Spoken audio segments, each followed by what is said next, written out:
Major news हैं वो क्या है। अगर मंडे की बात की जाए तो मंडे में एक ही बड़ा मेजर इवेंट है, बैंक ऑफ इंग्लैंड के गवर्नर बेली स्पीक है। इसके अलावा कोई खास और न्यूज नहीं है। और ये भी जो स्पीच है ये भी कोई आप समझ लें कि ये ऑर्गेनाइज्ड एक टाटा वाली स्पीच नहीं, एक नॉर्मल स्पीच है। और इसका इम्पैक्ट होता है, लेकिन ये है कि एक डायरेक्शन में इसका इम्पैक्ट होगा ये नहीं कहा जा सकता। बस इतना कहा जा सकता है कि इस दिन मंडे वाले दिन जीबीपी वाले पेयर्स के अंदर वॉलेटिलिटी जो है वो अच्छी रहेगी। अगर टेक्निकल एनालिसिस के अकॉर्डिंग कोई एंट्री मिलती है तो हमें मंडे वाले दिन जरूर लेनी चाहिए। उसके बाद ट्यूसडे वाले दिन की बात की जाए तो ट्यूसडे वाले दिन हमारे पास जो है, जो डाटा अवेलेबल है उसमें न्यूजीलैंड की इन्फ्लेशन एक्सपेक्टेशंस क्वार्टर रिपोर्ट है, जिसका डाटा अवेलेबल नहीं है तो उसके ऊपर बात गुफ्तगू नहीं की जाती, ना की जा सकती है, क्योंकि डाटा अवेलेबल नहीं है। एक्सपेक्टेशंस क्वार्टरली हैं और ये इतना बड़ा इम्पैक्ट नहीं क्रिएट करेंगी। अमूमन ये जो छोटे पेयर्स हैं इनकी क्वार्टरली न्यूज़ भी इम्पैक्ट क्रिएट करती हैं। खैर, सपोज लेट्स से किसके बारे में क्या होता है अभी डिसाइड नहीं किया जा सकता। उसके बाद जीबीबी की क्लाइमेट काउंट चेंज की न्यूज है, जिसका डाटा जो है वो पॉजिटिव है। अगर आप इसका डाटा रीड करें तो डाटा हमारे पास इसका पॉजिटिव है, बेहतरी की तरफ डाटा है। तो जीबीपी के मंडे वाले दिन भी मैं यही कहूंगा कि मूवमेंट अच्छी रहने वाली है। और उसके बाद जो जीबीपी की न्यूज डे की सिचुएशन है वो भी काफी बेहतर है, क्योंकि एक मेजर न्यूज 12 बजे है और डेफिनेटली हमें इसी टाइम के ऊपर इन पेयर्स के अंदर न्यूज चाहिए होती है जब सेशन ओपन होता है, और मोस्टली न्यूज इसी टाइम पे ही आती हैं। तो ये एक अच्छी खबर है जीबीपी के यूजर्स के लिए। इसके बाद गुफ्तगू करते हैं, मौजूए बहस बनाते हैं अगली स्विस फ्रैंक की यानी सीएचएफ की सीपीआई की मंथली रिपोर्ट, जिसके अंदर आप देख रहे हैं कि सीपीआई के अंदर जो है 0.0%, 0.0 से 0.6% है। और पॉसिबल चांसेस हैं कि इस ग्रोथ के बाद जो है इंटरेस्ट रेट की तरफ जो है वो ध्यान दिया जाएगा। ये करेंसी के लिए बेहतर है, जब इंटरेस्ट रेट रेज होता है तो करेंसी स्ट्रांग होती है। तो स्विस बैंक के लिए ये एक पॉजिटिव न्यूज को मैं कंसीडर करूंगा। उसके बाद यूएसडी की 6:30 पे कोर सीपीआई की न्यूज है जो कि न्यूट्रल डाटा के साथ है। सीपीआई की न्यूज है जो कि नेगेटिव डाटा के साथ है। और उसके बाद सीपीआई ईयरली रिपोर्ट है जो कि नेगेटिव डाटा के साथ है। उसके बाद आगे चलते हैं, नेक्स्ट आगे बढ़ते हैं तो आगे हम क्या देख रहे हैं कि जीबीपी की सीपीआई की ईयरली रिपोर्ट है विच इज स्लाइटली पॉजिटिव। कोई बहुत बड़ा डाटा नहीं है, लेकिन जीबीपी के लिए ऐसा फील हो रहा है कि जीबीपी के लिए हफ्ता बड़ा एक्यूरेट रहेगा। और मैं आपको याद दिलाऊं कि जीबीपी के लास्ट जो वीक के एनालिसिस थे वो 100% एक्यूरेट गुजरे हैं। इवन गोल्ड के भी और डिक्सी के भी एनालिसिस जो गुजरे हैं वो 100% एक्यूरेट गुजरे हैं। मार्केट मार्केट की जो न्यू ईयर मैनिपुलेशन और दिसंबर मैनिपुलेशन है, ऐसा फील हो रहा है कि उसका खात्मा हो चुका है और मार्केट बड़ी सेफ हो चुकी है इन्वेस्टमेंट्स के लिए, ट्रेडिंग करने के लिए, ट्रेडिंग के पेयर्स को देखने के लिए। सो गाइस नेक्स्ट बढ़ते हैं। GBP bank of England governor Bailey again speak है। इसके ऊपर मेरा मौकफ जो है वही है जो पहले था। उसके बाद ऑस्ट्रेलियन डॉलर की एम्प्लॉयमेंट चेंज की न्यूज है जी। ऑस्ट्रेलियन डॉलर की एम्प्लॉयमेंट चेंज के अंदर -65 से +20.7 के चेंजेस हैं, जबकि अनएम्प्लॉयमेंट रेट का जो डाटा है नीचे की साइड के ऊपर, इस डाटा के अंदर किसी भी किस्म की कोई भी चेंज नहीं है। लाइक इस डाटा के अंदर कोई चेंज नहीं है, जबकि इस डाटा के अंदर चेंज है। तो नीचे वाला डाटा, अगर ऊपर वाला डाटा 20.7 के आता है तो नीचे वाला डाटा गलत आएगा। जो वो एक्सपेक्टेशन दे रहे हैं कि अनएम्प्लॉयमेंट रेट बढ़ेगा वो 1 पॉइंट कम हो सकता है। तो ऐसा फील होता है कि ऑस्ट्रेलियन डॉलर के लिए ये वाली जो न्यूज है जो सुबह 5:30 पे आएगी ये पॉजिटिव होगी। तो ऑस्ट्रेलियन डॉलर वाले पेयर्स के ऊपर ट्रेड करने वाले अफराद जो हैं, टेक्निकल एनालिसिस को लेके देख के इस पेयर में भी थर्सडे वाले दिन या थर्सडे से पहले वेडनेसडे को ट्रेड इंट्राडे के ऊपर ले सकते हैं। उसके बाद प्यारे बच्चों, जीडीपी मंथली रिपोर्ट है जीबीपी की, विच इज इन नेगेटिव। ठीक है, मतलब कि नेगेटिव रिपोर्ट है। 0.3% से -0.2%, यानी 5 पॉइंट्स जो है वो जीडीपी ग्रोथ के अंदर कमी आई है, which is a negative point for pound. ये एक नेगेटिव न्यूज है पाउंड के लिए, नेगेटिव डाटा है पाउंड के लिए। तो इस न्यूज को हम पाउंड के लिए नेगेटिव कैटेगरी के अंदर काउंट करेंगे। उसके बाद जी पूरा छोटी न्यूज़ है, और 6:30 पे कोर रिटेल सेल्स की न्यूज है, एम्पायर स्टेट मैन्युफैक्चरिंग इंडेक्स की न्यूज है, और रिटेल सेल्स मंथली रिपोर्ट है, अनएम्प्लॉयमेंट क्लेम्स है। अगर रिटेल सेल्स का डाटा देखा जाए तो इसके अंदर हम वाजिया तौर पे देख सकते हैं कि according to core retail sales data negative report है।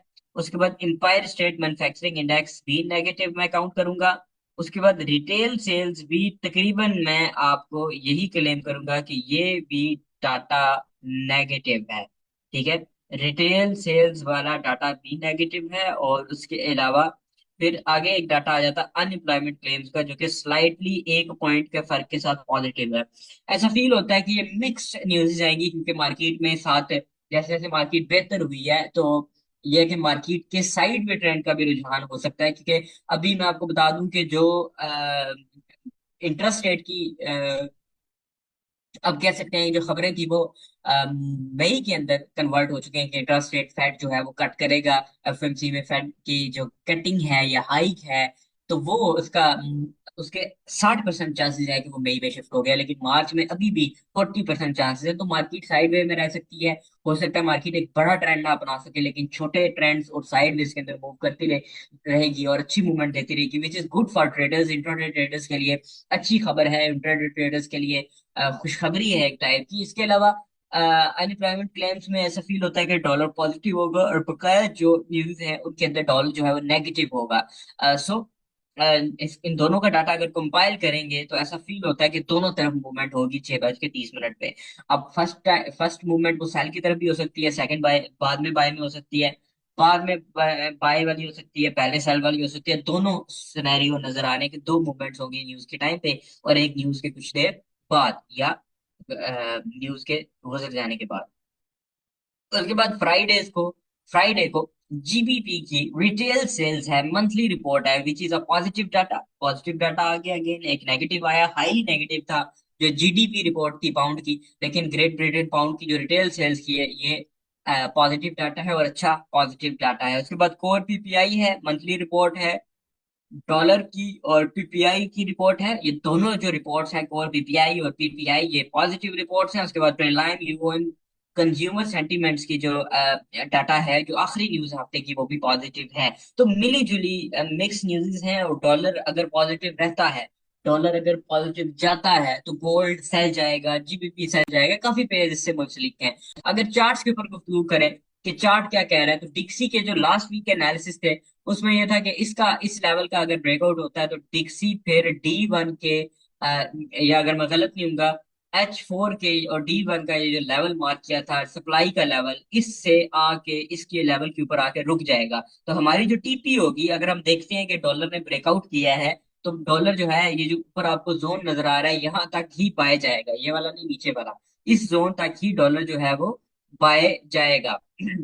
यही लास्ट वीक गुफ्तगू हुई थी कि अगर इस वाले लेवल का H4 में ब्रेकआउट होता है, तो भाई डॉलर बाय जाएगा इस वाले लेवल तक, ये जो सप्लाई वाला लेवल है इस तक। इसके बाद डॉलर क्या करेगा, ये फैसला जब इस जोन पे मार्केट पहुंचेगी, यानी अगले हफ्ते, ये मैंने कहा था करेंगे। वो वीडियो आपके पास एनालिसिस की मौजूद होगी, आप देख सकते हैं, उससे भी काफी नॉलेज आपको मिलेगा।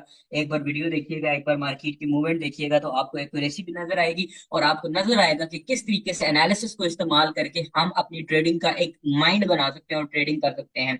उसके अलावा अगर मौजूद में बहस लाया जाए कि अब क्या होगा, क्योंकि लास्ट वीक तो ये था कि ये H4 का ये वाला लेवल और ये वाला लेवल, ये दो लेवल थे, ये ऊपर ब्रेक करती है तो मार्केट के पास ये जो जोन है, इस D1 के जोन तक मार्केट जाएगी। अब हम क्या देख रहे हैं कि इस D1 के जोन के ऊपर मार्केट जाने के बाद मार्केट रुक गई है।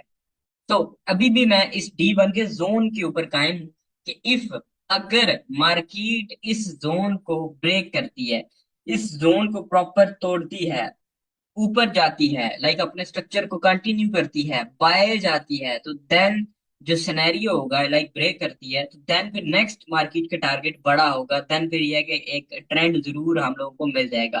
देन फिर हमारा टारगेट जो है वो इस वाले जोन के ऊपर होगा, इस लेवल के ऊपर होगा। इससे पहले ऊपर वाला लेवल भी बड़ा इंपॉर्टेंट है, मार्केट में गैप है।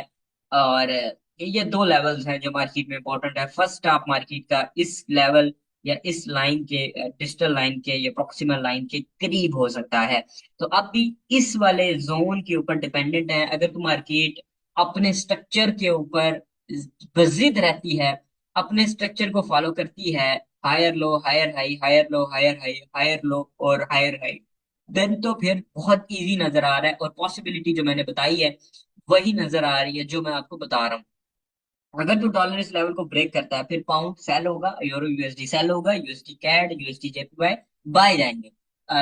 उसके बाद यूएसडी जेपीवाई पे काफी चांसेस है कि वो बाय जाए अगर ये ब्रेकआउट करता है। ठीक है। क्यों? क्योंकि जेपीवाई ऑलरेडी वीक जा रहा है और बड़ा उसके जो फंडामेंटल्स है बड़ा वीक है, जो उसका इंटरेस्ट रेट्स हैं वो बड़े वीक हैं, और उसके इंटरेस्ट रेट जो है वो नहीं समझ आ रहे बिल्कुल भी। उसके इंटरेस्ट रेट का -10 जो है वो लास्ट डाटा है। उसके बाद आगे गुफ्तगू करें, आगे मौजूद बहस बनाए, आगे अगर थोड़ी सी गुफ्तगू करें, तो हम क्या देख रहे हैं? हम देख रहे हैं कि जीबीपी यूएसडी का अगर तजिया करें और आखिर में फिर यूरो यूएसडी का तजिया करेंगे। जीबीपी यूएसडी D1 से स्टार्ट करें तो D1 में जो साइडवे ट्रेंड थी, जो मार्केट ने कसम खाई हुई थी बड़े दिनों से, तकरीबन दिसंबर से लेके अभी तक, फरवरी तक मार्केट साइडवे ट्रेंड के अंदर घूम रही थी। एक कसम मार्केट ने जो है इस साइडवे ट्रेंड को, इस साइडवे ट्रेंड को, इस वाले साइडवे ट्रेंड को मार्केट ने तोड़ दिया। और मेरे लास्ट वीक के एनालिसिस जो थे वो मुझे ये खुशी हो रही है बताते हुए कि 100% एक्यूरेट रहे। हमारे एनालिसिस थे कि ये वाला जो लेवल है यहाँ पे अच्छी खासी लिक्विडिटी है। मैं यहाँ पे मार्क कर देता हूँ, आप लास्ट वीक वाले एनालिसिस देखिएगा। ये वाला जो लेवल है मार्केट का, इसके अंदर खासी लिक्विडिटी है, इस लेवल को मार्केट रिस्पेक्ट देगी। यानी ये जब ब्रेकआउट होगा ना लेवल, तो मार्केट इस लेवल को रिस्पेक्ट दे के बाय जा सकती है। अगर आपने यहाँ से सेल की एंट्री लेनी है तो टीपी आपने यहीं पे रखनी है, इस जोन के अंदर ही टीपी रखनी है, इसके बाद मार्केट में ट्रेड को होल्ड ही करना है। और आप देख सकते हैं कि मार्केट ने ब्रेकआउट किया, इस लेवल पे आई, एंड अगेन मार्केट ने इसको रिस्पेक्ट दी और बाय गई। अब अगर H4 में देखें तो ऐसा फील होता है कि फेक ब्रेकआउट हो चुका है, या मार्केट जो है वो इस रीटेस्ट को एक फेक आउट कर चुकी है और ऐसा लैंडिंग के टॉपिक के ऊपर है, तो वो बात ठीक है। लेकिन D1 में ऐसा फील हो रहा है कि मार्केट जो है वो रीटेस्ट के ऊपर ऑलमोस्ट खड़ी है। छोटा मोटा फेक आउट जो है वो मार्केट में होता रहता है। तो मैं इसको ये नहीं कंसीडर करूंगा कि बाय अप कर लेना चाहिए, बल्कि मेरे पास अभी भी इंट्राडे अपॉर्चुनिटीज मौजूद हैं कि अब नेक्स्ट इस सिचुएशन में क्या किया जाए। तो यहाँ पे मैंने कुछ चीजें मार्क की हुई हैं। ये जो लेवल है ना, ये आपने भी मार्क करना है। ये ऊपर एक ये वाली लाइन और नीचे से ये TL, ये ऐसा लग रहा है कि असेंडिंग ट्रायंगल बना है। अगर तो असेंडिंग ट्रायंगल है और मतलब कि है भी, अगर मार्केट बाय जाती है, ऊपर ब्रेकआउट करती है, तो फिर हम फार्मूला एक्स का इस्तेमाल करते हुए इसकी टीपी का तयन इसके स्विंग से ही करेंगे, तो फिर टीपी हमारी 12761 बनती है। यहाँ पे इस प्राइस पे हमारी अगर ऊपर ब्रेकआउट करता है तो हमारी जो इंट्राडे टीपी बनती है वो इस लेवल के ऊपर जाके बनती है। और जैसे अगर एंट्री बने 436 पे और ट्रेड हम बंद करें 2700 के ऊपर, तो तकरीबन 60-70 पिप्स की एंट्री है, इसको डिवाइडेड बाय 3 करेंगे तो नीचे आपका SL आ जाएगा। लेकिन मैं आपको एक मजे की खबर दूं कि इन केस मार्केट नीचे की साइड पे ब्रेकआउट करती है, तो इसमें भी मैं आपको कहूंगा कि आप एंट्री लें। नीचे की सूरत में अगर मार्केट डाउनवर्ड ब्रेकआउट करती है, तो इसका जो टारगेट हो सकता है वो नीचे वाला लेवल हो सकता है, वापस मार्केट इस लेवल तक जा सकती है। ये जो लेवल है इसके करीब करीब मार्केट जा सकती है, तो दोनों सूरतों में आपको एंट्री मिलेगी।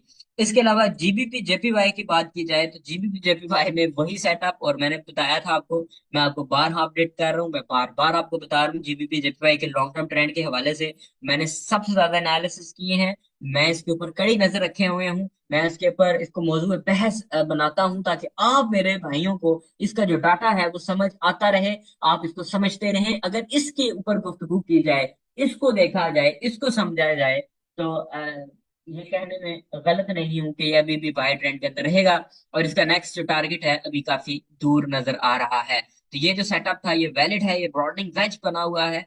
और मार्केट का अभी भी, मार्केट के जो TL के एंगल है उसको अभी तक इसने टच इस वाले एंगल को नहीं किया, तो अभी भी बाइंग की मजीद गुंजाइश मौजूद है। मजीद बाइंग की गुंजाइश मौजूद है, मजीद जो बायर्स हैं वो बाय कर सकते हैं। अगर मैं गलत नहीं हूं तो मुझे लास्ट टाइम पे भी ये जो लेवल था ये मैंने मार्क किया था या नहीं किया था, मुझे इसका याद नहीं है। जीबीपी का याद था, इसका मुझे याद नहीं है कि ये यहाँ तक सेल आएगा और उसके बाद बाय जा सकता है, और वही हुआ, बाय चला गया। अब लॉन्ग टर्म में तो मैं आपको कुछ मशवरा खास नहीं दे पाऊंगा, लेकिन इंट्राडे के अंदर मैं आपको यही मशवरा दूंगा, क्योंकि इंट्राडे में एक RD पीनट भी अवेलेबल है, और पीनट बड़े अच्छे तरीके से इसके अंदर काम करता है। M30 और H1 के ऊपर पीनट अवेलेबल है, जबकि H4 के ऊपर मार्केट इस वाले रेजिस्टेंस लेवल के ऊपर मौजूद है। और ये जो अगर सप्लाई जोन की बात करें तो सप्लाई जोन भी काफी बार टेस्टेड है। तो पॉसिबली चांसेस हैं कि अगर मार्केट ब्रेकआउट करती है इस लेवल का, तो ऊपर वाली इस टीएल तक, जो कि अभी नजर भी नहीं आ रही, यानी तकरीबन तकरीबन अगर ब्रेकआउट करती है एक इस वाले लेवल का, इस वाले लेवल का 188,823 का, तो आपकी टीपी जो है फिर आपकी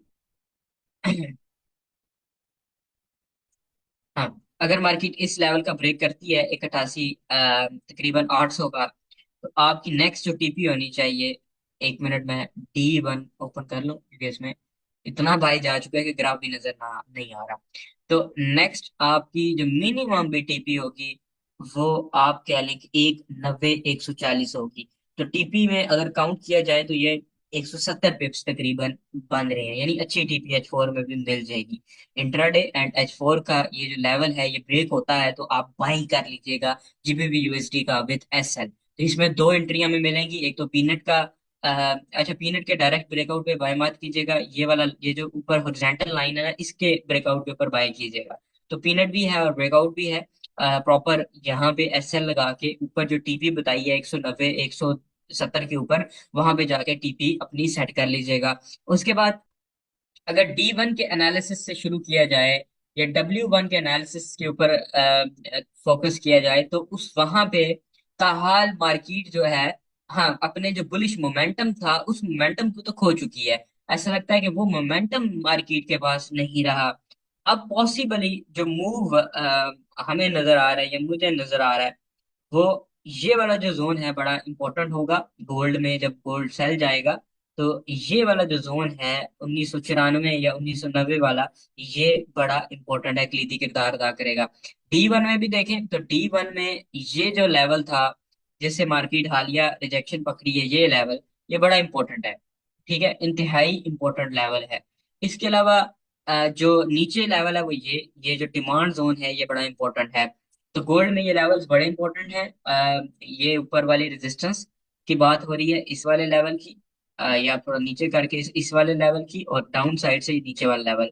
अब अगर आप थोड़ा सा बगौर देखें, थोड़ा सा इसका तजिया करें, तो ऐसा फील होता है कि मार्केट हमें कुछ ना कुछ इंफॉर्मेशन जरूर देने की कोशिश कर रही है। मार्केट हमें कुछ ना कुछ जरूर बताने की कोशिश कर रही है।